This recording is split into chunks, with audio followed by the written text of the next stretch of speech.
Assalamualaikum warahmatullahi wabarakatuh.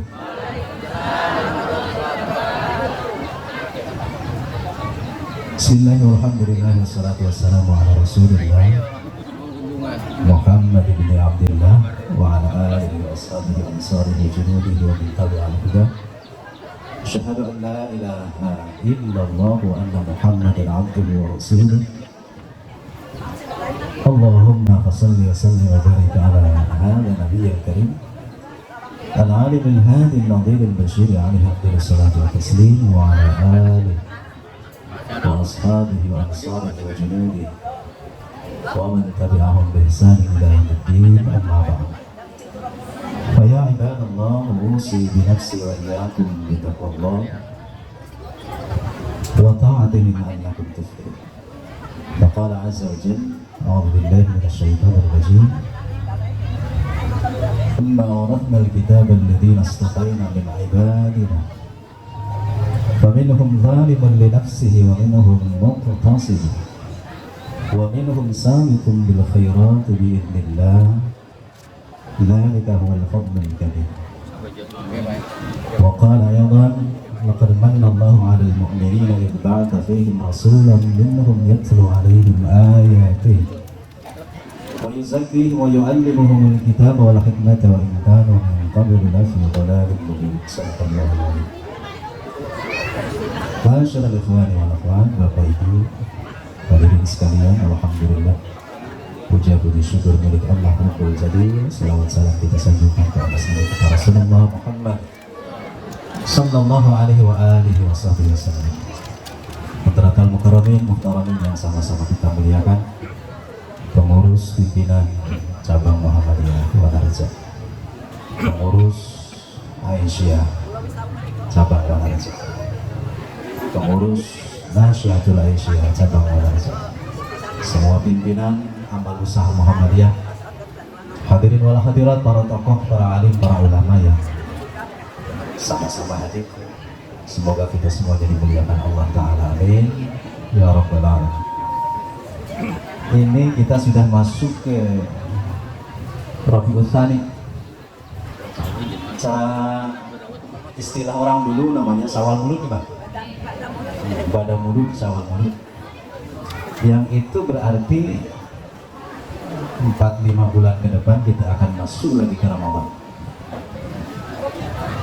Betapapun ingatan kita tentang Ramadan tahun kemarin semuanya masih melekat di pikiran. Terima kasih. Ini karena panitianya saja tidak disuguhi, jadi ini mohon maaf saya belum ganti. Kalau bagian semuanya saya minum, tapi ini saya yang dikasih jadi malu minumnya, Bu. Ya, kenapa? Memori kita tentang Ramadan tahun lalu pun masih melekat. Saya percaya itu. Dan memang sesuatu yang faktual, nyata, bahwa perjalanan waktu hari-hari ini begitu cepat sekali. Dalam hadis Tirmidzi, Nabi Shallallahu Alaihi Wasallam menyampaikan bahwa ciri khas akhir zaman itu dua, Mbak. Berapa? Dua. Jadi ciri khas akhir zaman itu dua. Satu, taqtaribuz zaman. Waktu itu terasa dekat. Kata Imam Al-Mujahid, qillatuz zaman. Waktu itu sedikit. Bangun subuh, tak duha. Duha, ngalor ngidul, duha. Luhur, modal mandir. Begitu juga ketemu maghrib, begitu juga ketemu isya. Dan seperti itu, apa yang Mbah rasakan 50, 60, 70 tahun yang lalu tentu saja akan berbeda dengan apa yang dirasakan hari. Dulunya Mbah, bukan dulunya saya. Kalau dulunya saya kan kemarin, gimana? Dulunya saya 40 tahun yang lalu kurang lebih. Dulunya Mbah 70, 60 kan. Main seharian itu kenyang, puas. Dari pagi sampai sore main itu puas. Sekarang main dari pagi sampai sore itu terasa sebentar. Apalagi kalau mainnya senang. Itulah yang dimaksud dengan taqtaribus. Waktu itu cepat sekali berlalu. Minggu ketemu minggu, bulan ketemu bulan, bahkan tahun ketemu tahun, itu begitu cepat berlalu. Apa yang kita rasakan 1, 2, 3, 10, bahkan 20 tahun yang lalu itu begitu cepat sekali berlalu. Itu ciri khas akhir zaman. Yang kedua, kata Nabi Shallallahu Alaihi Wasallam, ciri khas akhir zaman itu adalah taqtaribul aswaq. Pasar, market begitu dekat. Dari Jampang, tadi Mbak sudah cerita, Mbak Mandi sudah cerita kan? Dari Jampang, dari Malabar, dulu barangkali pengen ketemu pasar itu mesti jalan kudu Lempang, ke mana? Walarja. Tadi cerita Mbak Mandi, pengen sekolah apa? Bolak balik jalan, melaku lampak dari sini ke sana. Nah, jalan setapak licin, tanah. Pengen tahu pasar agak gede ke Majenang, harus jalan. Pengen belanja sayur, belanja baju, pakaian apa lagi, kita harus jauh. Dulu 20, 30, 40, 50, 60 tahun yang lalu. Hari ini ibu bapak pesanan belanja gak usah kemana-mana, ngerengkol di kamar dasteran bisa. Hah? Itu gadget di tangan. Orang Shopee, orang Tokopedia, orang apa lagi? Nah itulah.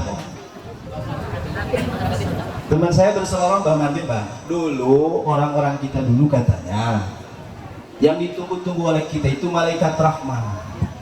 Sekarang bukan, paket kurir. Enggak siang, enggak sore, enggak malam, enggak pagi. Yang ditunggu-tunggu paket kurir.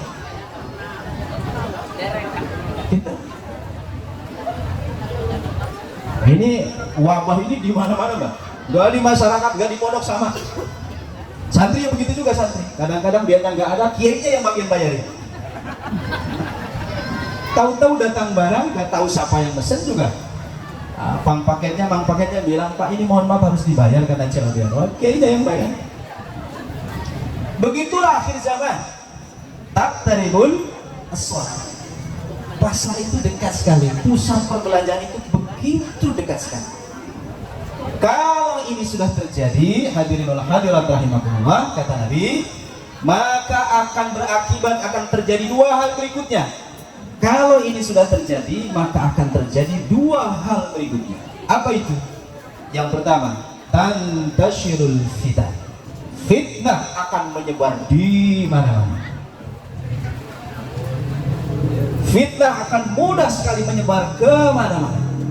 Framing, narasi apapun akan menyebar. Bahkan hari ini kita akan sangat sulit sekali memvalidasi sebuah informasi. Apakah itu benar? Apakah itu salah? Apakah itu nyata? Apakah itu hoax? Begitu cepat dan derasnya arus informasi masuk ke tangan, ke telinga, ke mata kita. Ini fenomena akhir zaman. Prof. Mukti Sekum kita menyampaikan kelemahan kita umat Islam hari ini adalah kehilangan salah satu ruh dari ajaran agama kita tentang arus informasi. Apa itu? Tabayun. Apa? Tabayun. Apa? Tabayun. Asal dengar, asal nyampe ke telinga, percaya. Kerusakan di kita, bahkan kerusakan di jamaah, di struktur, di organisasi, di satu pergerakan Islam, pergerakan agama, salah satu faktornya adalah hilangnya unsur tabayun. Ketika informasi masuk, mentah-mentah kita percaya. Inilah. Jadi salah satu wasiat dari apa yang disampaikan oleh beliau, maka kita mesti harus melaksanakannya. Itu tabayun. Yang kedua, kalau fitnah itu sudah menyebar luar biasa, maka akan terjadi tantashirul kadhib. Kedustaan akan terjadi di mana-mana. Lumrah. Apakah itu dilakukan oleh pemerintah, oleh eksekutif, oleh legislatif, oleh rakyat atas ataupun rakyat bawah, seolah-olah dusta itu menjadi sesuatu yang wajib yang harus dilaksanakan. Jamaah sekalian, inilah fenomena akhir zaman. Nah, ini saya seringkali ditanya orang di WA, Ustaz katanya umur umat Islam itu nggak sampai 1500 tahun. Saya jawab, ngapain juga kita harus repot-repot ngurusin kiamat ini? Nih Bang, salah nggak kira-kira jawaban saya? Ini umat Islam ini katanya nggak sampai usianya 1500, terlepas dari debat-tebalnya, perdebatan di antara ulama, apakah ini hadis sahih, hadis hasan atau hadis dhaif. Dan saya tidak mau masuk ke ranah itu. Kenapa? Yang saya yakini adalah sabda Nabi Sallallahu Alaihi Wasallam. Bahkan Nabi sekalipun, orang yang maksum, orang yang segala informasi diberitahukan tentang apa yang sudah terjadi akan terjadi, ketika ditanyakan tentang kiamat, mata saat ya Muhammad, kiamat itu akan terjadi kapan wahai Muhammad? Apa kata beliau? Bahwa yang bertanya yaitu Jibril itu tidak lebih tahu daripada yang ditanya, Muhammad Sallallahu Alaihi Wasallam. Itu maknanya bahwa semua hal yang terjadi dengan apa yang akan terjadi di masa yang akan datang itu betul-betul semuanya rahasia. Tak usah mikir. Yang terpenting adalah apa yang kita harus lakukan hari ini, lakukan semampu kita, sebisa kita. Gak usah ngoyo, gak usah maksain. Di kita di Muhammadiyah ada jargon bergembira, dakwah bergembira, mesti happy katanya begitu ya. Nah, mesti menyenangkan. Saya juga awalnya agak janggal Pak, karena tabiat dakwah yang saya pahami itu mesti punya karakter 4. Tapi ini berbeda dengan cara pandang Muhammadiyah. Saya sekarang luar biasa respect jadi dengan Muhammadiyah, karena yang saya pahami dulu dakwah itu karakternya nggak ada yang menggembirakan. Tapi karakter dakwah yang saya pahami itu dulu 4. Satu, karakteristik dakwah itu, ciri khas dakwah itu yang pertama tulus zaman, membutuhkan waktu yang panjang. Dari semenjak lahirnya Muhammadiyah sampai detik ini 1 abad lebih. Dulu Mbah Dahlan mendirikan Muhammadiyah sampai hari ini itu 1 abad lebih, waktu yang panjang. Untuk menikmati hasil dakwah itu perlu waktu yang lama. Cara orang tua kita dulu tirakatnya lama. Itu khas dakwah itu begitu. Jadi kalau orang ngomong dakwah tapi pengennya besok menikmati hasil, ya bukan dakwah namanya. Orang dakwah itu di mana-mana dia memerlukan kesabaran yang ekstra, sebab dakwah memerlukan proses yang panjang.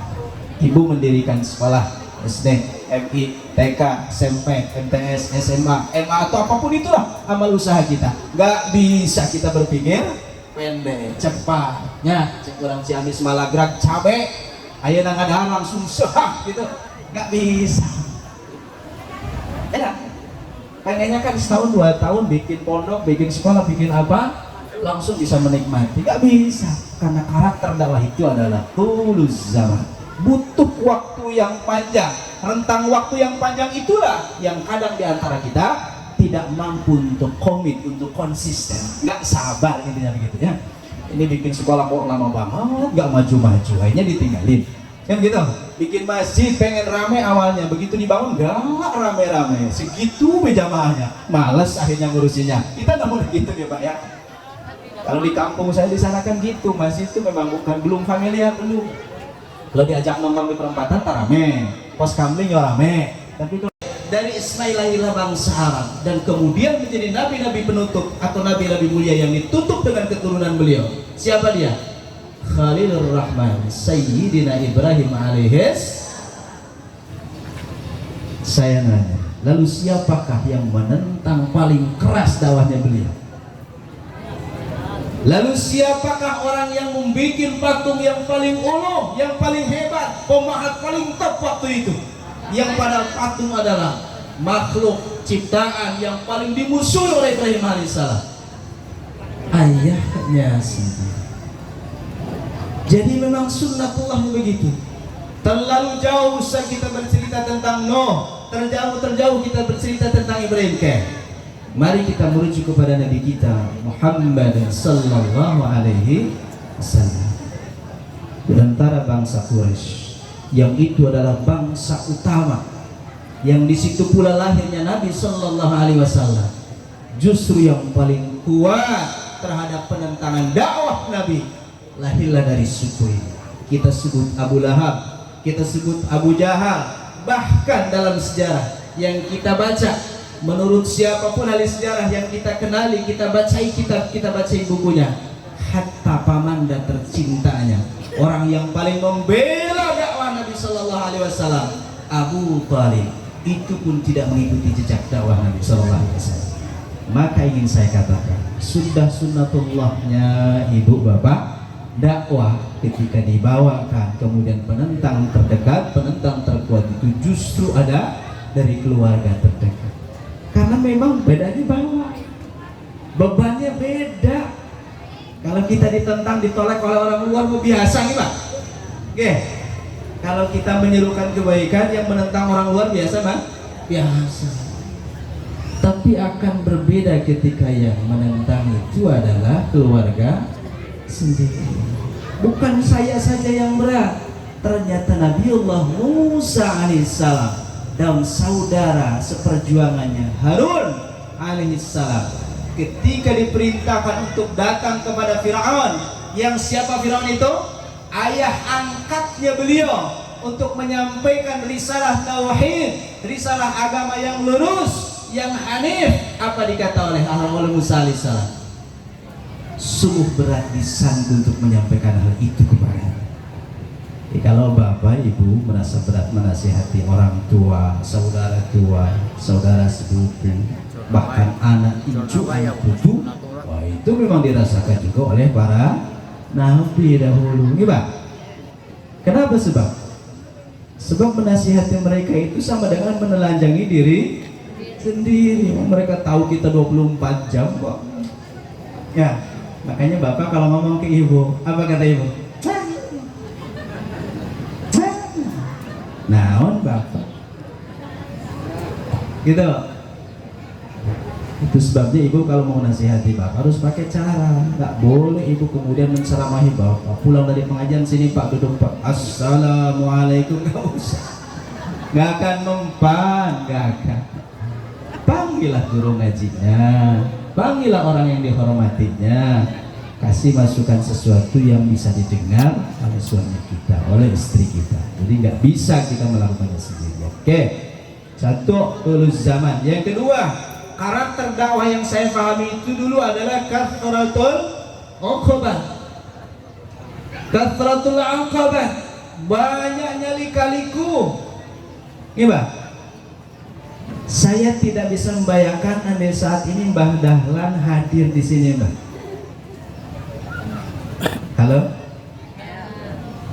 Saya tidak bisa membayangkan andai Mbah Dahlan sekarang hadir di sini. Kira-kira apa yang beliau rasakan? Dulu ketika organisasi ini lahir, Jamaiyah ini lahir, Muhammadiyah ini lahir, begitu sulitnya perjuangan beliau. Yang kita baca dalam literatur, dalam tulisan, bahkan apa yang dimilikinya pun habis untuk modal perjuangan. Dulu 100 tahun yang lalu, hari ini kita bisa lihat konon katanya Muhammadiyah adalah salah satu organisasi keagamaan terkaya di dunia.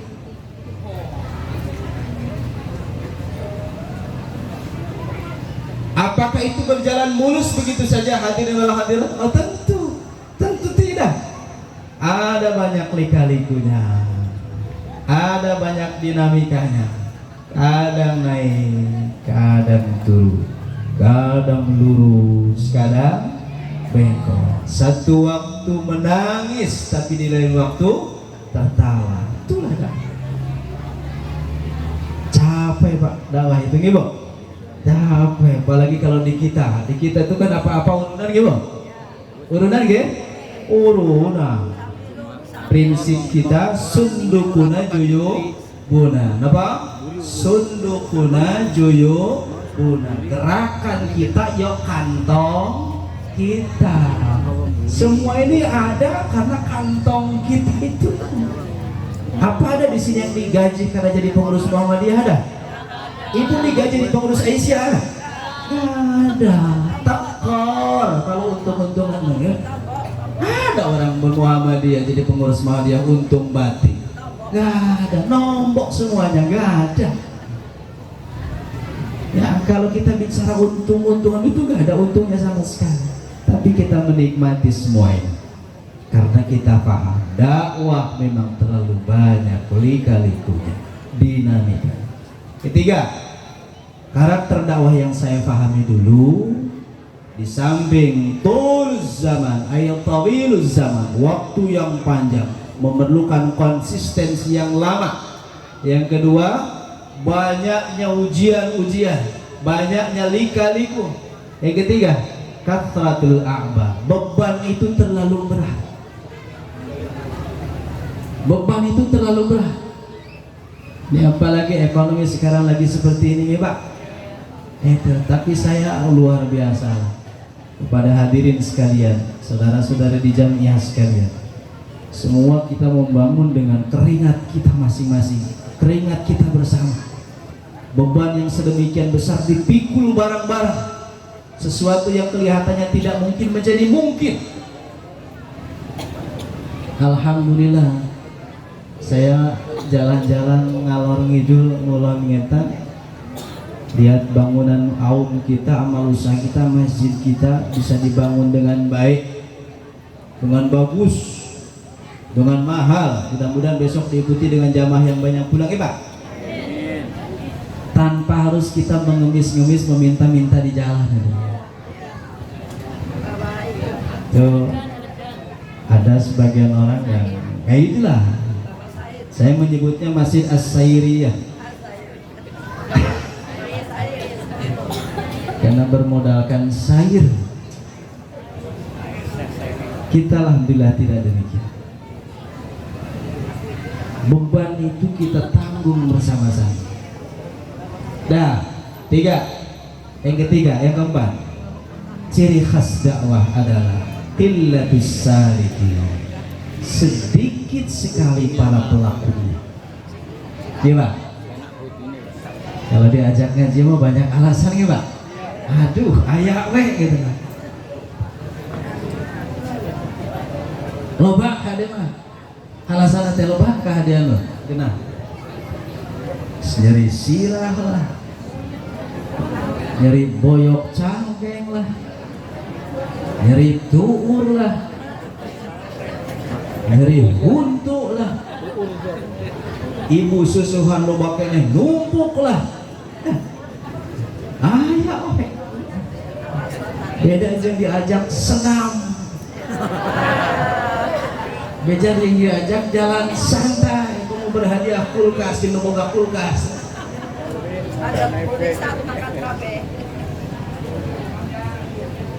Begitulah. Kayaknya ibu bapak hadirin wal hadirat rahimakumullah, ketika kita menapaki jalan dakwah ini, kemudian tengok kanan, tengok kiri, sedikit orang yang bersama kita, jangan kecil hati. Sebab watak dakwah itu dari dulu juga begitu, sedikit para pelakunya. Kira, gak usah minder, gak usah kecil hati.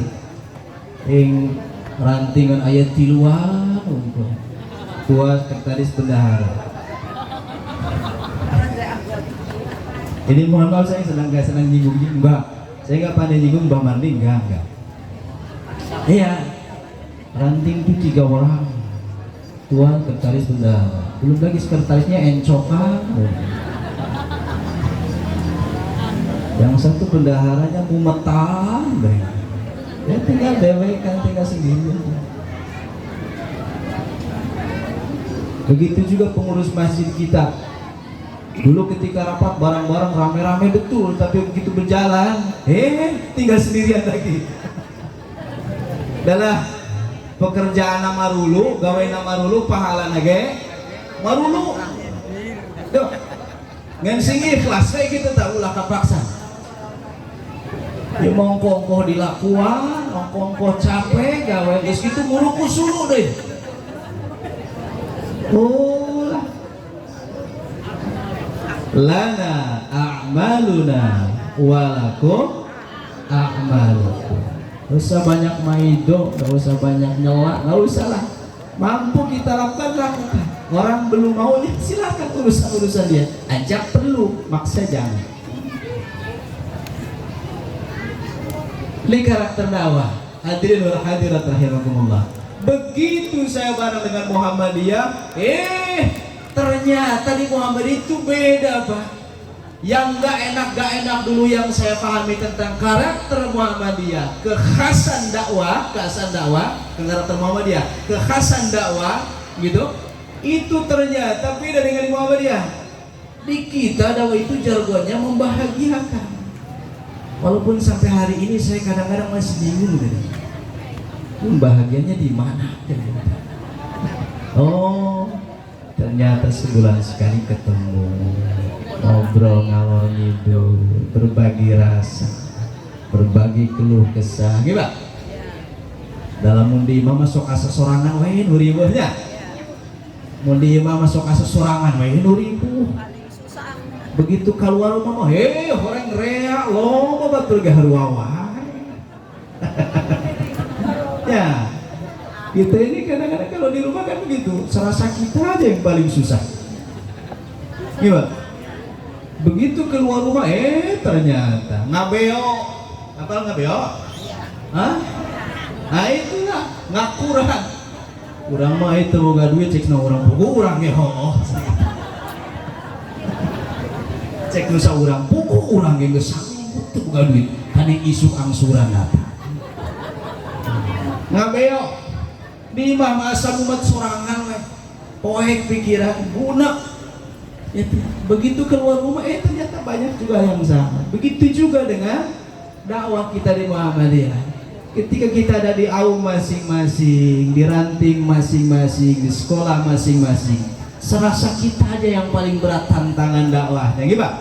Tapi begitu keluar ada kajian, ada pengajian, ada silaturahim seperti ini, kita bisa berbagi rasa. Oh, ternyata yang merasakan apa yang ada seperti kita itu ternyata juga dirasakan oleh banyak orang. Akhirnya kita bisa ketawa ke TV lagi, walaupun nanti balik ke rumah merenggut dulu.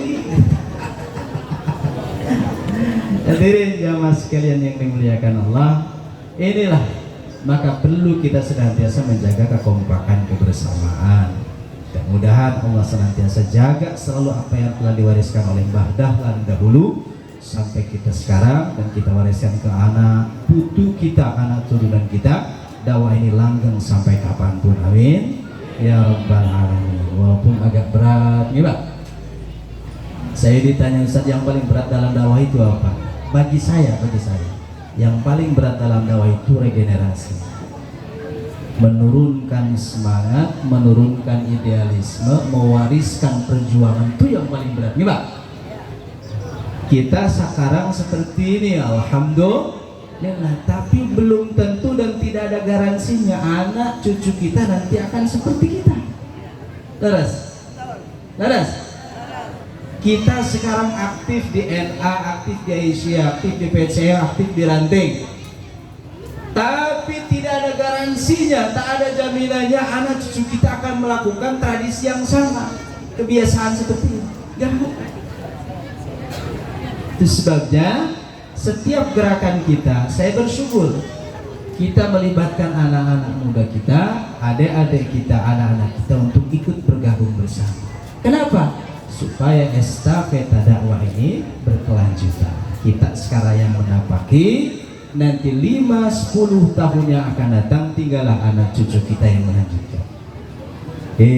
Walaupun berat, tantangannya tidak main-main. Zaman semakin berubah, Pak Ibu. Zaman sekarang semakin berubah. Anak-anak kita tidak akan hidup seperti zaman kita dahulu.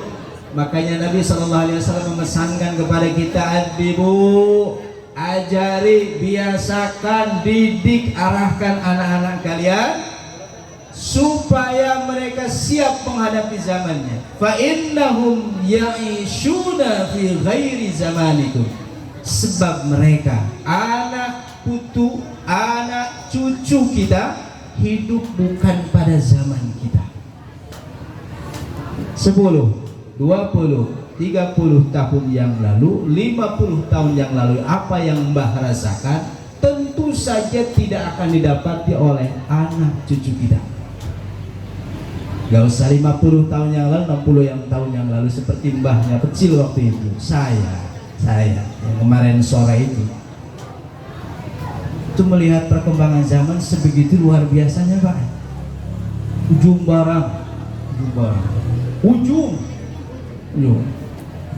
Pajenang, Kilo Padang, Wajah, Muanjat ke ujung barang, perbatasan dengan sawah, Brebes. namanya ngaji dulu karena di kampung cuma boro-boro dari listrik Pak. Cempor, damar letik, apa jawabannya? Sentir. Centir. Sentir. Pakai R. Lentera. Ini ngaji anak 10 itu Mario.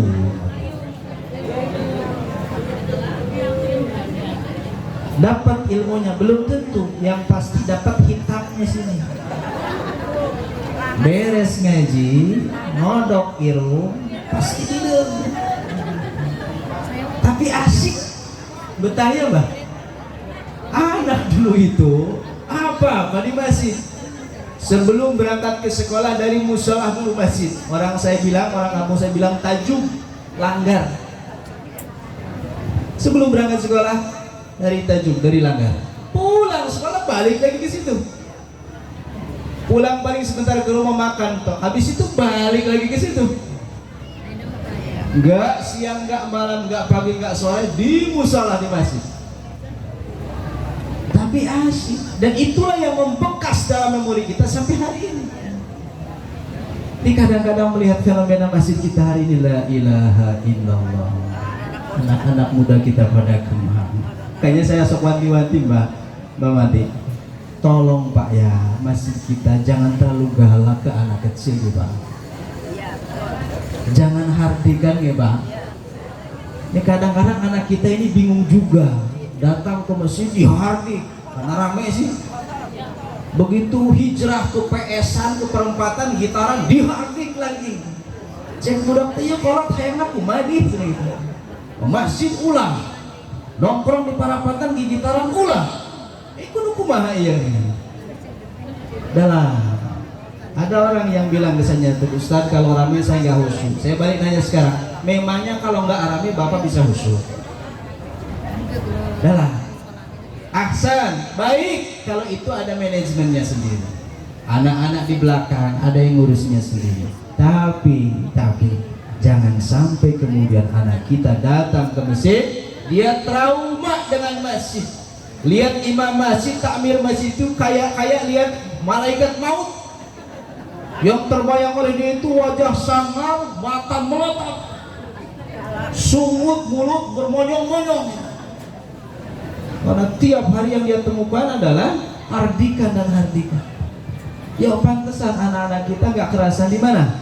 Di masjid. Saya bisa bayangkan, nggak bisa bayangkan 5, 10, 20 tahun yang akan datang akan seperti apa masjid kita. Padahal dulu kita cek paribasanya orang bojak, orang diumbarang gitu. Nu tadi masjid tengah ngisi ngumpul nih. Sejen ngisi di masjid. Sekarang anak-anak kita, ya Allah ya Rahman. Adalah ini tugasnya PCM, tugasnya Aisyah kira-kira. Gimana supaya anak-anak kita betah di masjid ini, Pak? Entah harus disiapkan apa ya, Pak? Jamaah sekalian yang dimuliakan Allah. Maka Nabi berpesan kepada kita, didik anak-anak kita sebab mereka jelas tidak akan hidup seperti masanya kita dahulu.